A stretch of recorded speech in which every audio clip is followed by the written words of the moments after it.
Hello, we're doing a behind the story right now, and then I'll get a books one done right afterwards.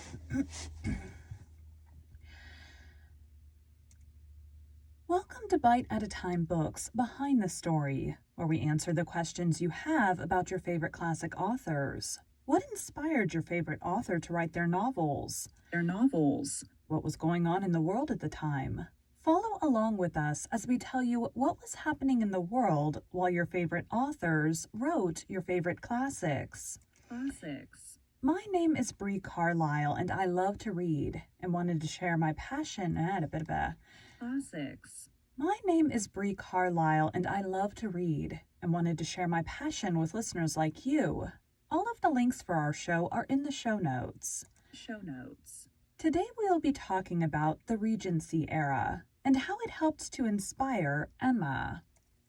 I really need to rewrite these intros because it still says Three Musketeers.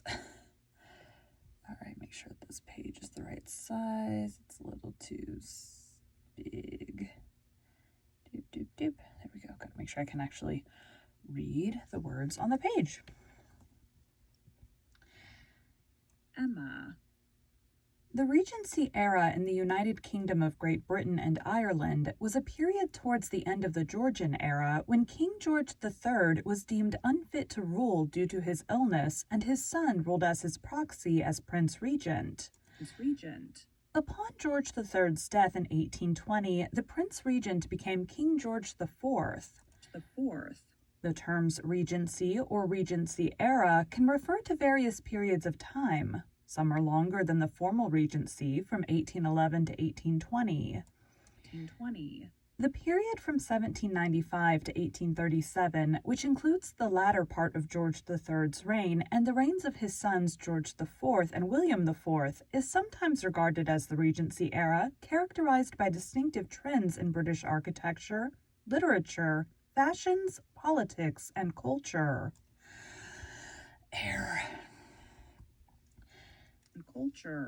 The Regency is noted for its elegance and achievements in the fine arts and architecture. This area encompassed a time of great social, political, and economic change. War was waged with Napoleon and on other fronts, affecting commerce both at home and internationally, as well as politics. However, despite the bloodshed and warfare, the Regency was also a period of great refinement and cultural achievement, which shaped and altered the societal structure of Britain as a whole. One of the greatest patrons of the arts and architecture was the Prince Regent himself, the future George IV. Upper-class society flourished in a sort of mini renaissance of culture and refinement. As one of the greatest patrons of the arts, the Prince Regent ordered the costly building and refurbishing of the beautiful and exotic Brighton Pavilion, the ornate Carlton House, as well as many other public works and architecture. See John Nathan. It's like, hey, click these links for these other people.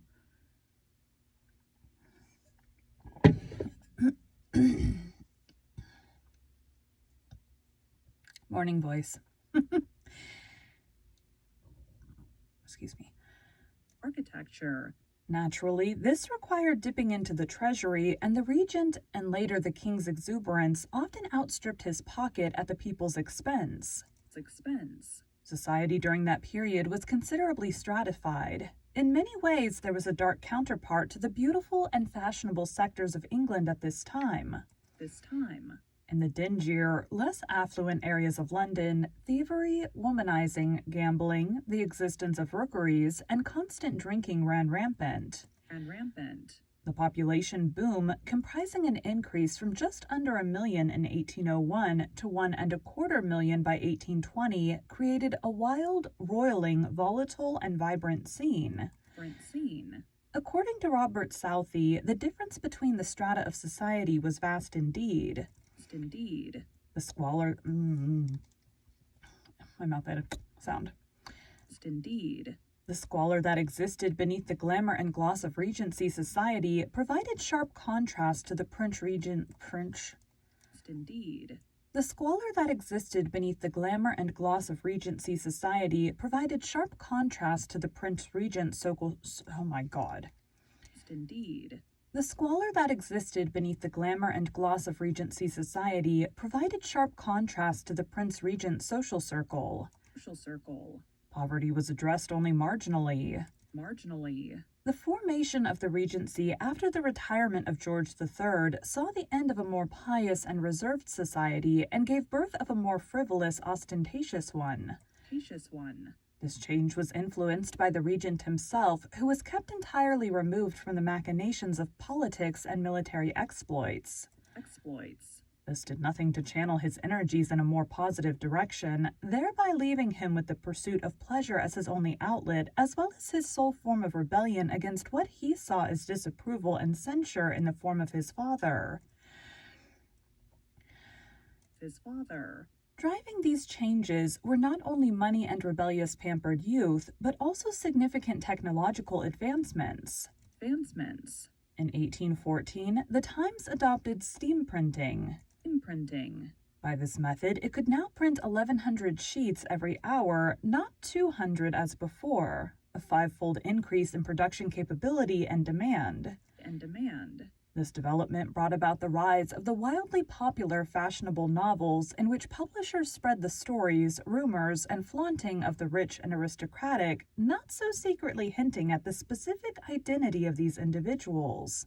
The gap in the hierarchy of society was so great that those of the upper classes could be viewed by those below as wondrous and fantastical fiction, sometimes entirely out of reach, yet tangibly there.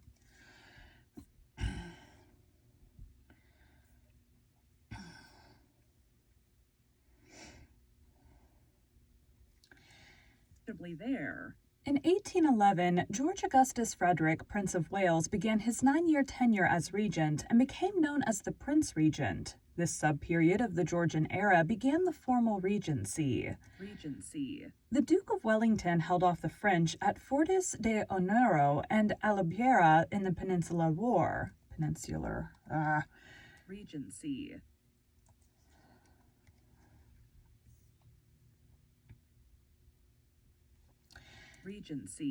The Duke of Wellington held off the French at Fuentes de Onoro and Albuera in the Peninsular War. The Prince Regent held a tete at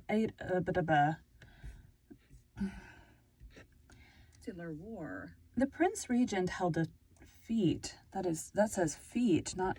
Oh my God. The Prince Regent held a fete at 9:00 p.m. June 19, 1811, at Carlton House in celebration. The Prince Regent held a fete at 9:00 p.m. June 19, 1811, at Carlton House in celebration of his assumption of the Regency. Luddite uprisings, Glasgow Weavers' riot. In 1812, Prime Minister Spencer Perceval was assassinated in the House of Commons.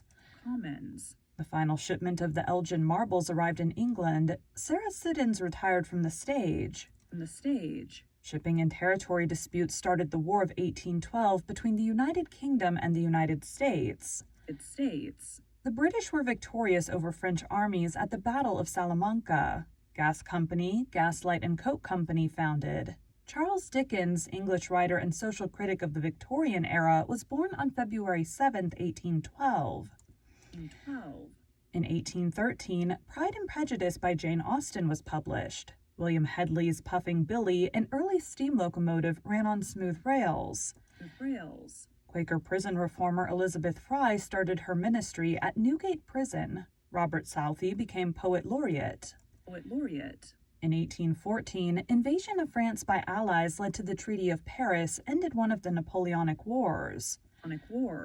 Napoleon abdicated and was exiled to Elba. The Duke of Wellington was honored at Burlington House in London. British soldiers burned the White House. Last River Thames British soldiers burned the White House. Last River Thames Frost Fair was held, which was the last time the river froze. Gaslighting introduced in London streets. In 1815, Napoleon I of France defeated by the Seventh Coalition at the Battle of Waterloo. Napoleon was exiled to St. Helena. The English corn laws restricted corn imports. Sir Humphrey Davy patented the miner's safety lamp. John Loudon Macadam's road construction method adopted. In 1816, income tax. Adopted. In 1816, income tax. Adopted. In 1816, income tax abolished. A year without a summer followed a volcanic eruption in Indonesia. Mary Shelley wrote Frankenstein. William Cobbett published his newspaper as a pamphlet. The British returned Indonesia to the Dutch. Regent's Canal, London, Phase 1 of construction. Beau Brummel escaped his creditors by fleeing to France. In 1817, Antonin Karim created a spectacular feast for the Prince Regent at the Royal Pavilion in Brighton. The death of Princess Charlotte, the Prince Regent's daughter, from complications of childbirth changed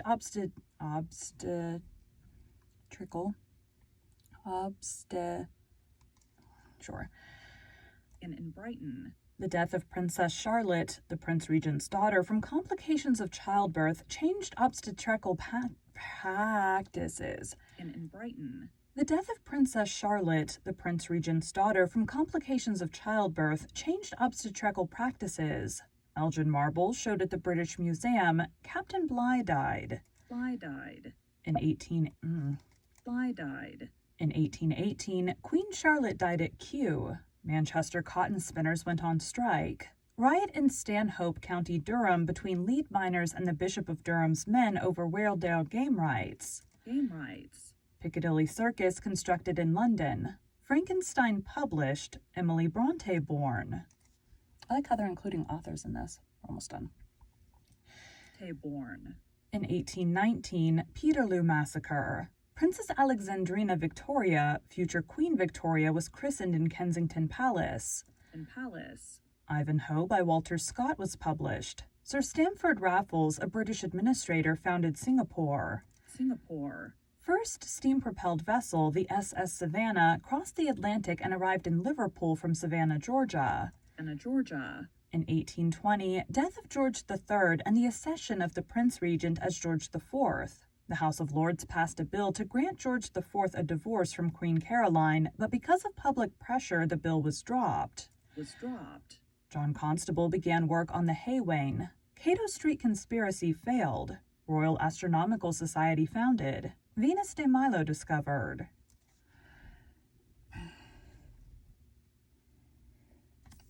Burp. Stuck. Thank you for joining Bite at a Time Books Behind the Story today, while we answered some of the questions you have about one of your favorite classic authors. All of the links for our show are in the show notes. Our show is part of the Bite at a Time Books Productions Network. If you would also like to hear a story by the author we are currently featuring, check out the Bite at a Time Books podcast wherever you listen to podcasts. Right now, we are reading Emma. Again, my name is Bree Carlisle, and I hope you come back next week when we answer more questions about one of your favorite classic authors.